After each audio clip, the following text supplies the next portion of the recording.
Hi guys, welcome back to my channel. Today I'm going to show you how you can transfer image into painting styles in Canva. So in order to do that, you want to create an avatar with painting style, you need to open your Canva. Don't forget to sign in with your own account, and if you don't have it, you can download, install and register.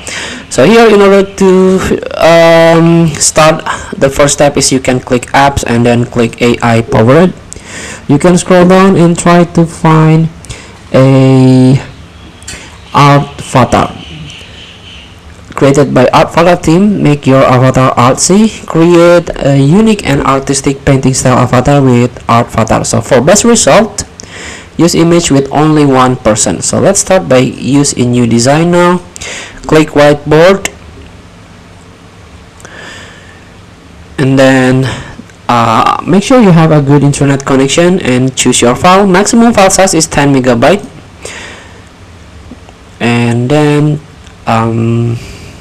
this one, so please wait, this may take a few seconds. And this is the result.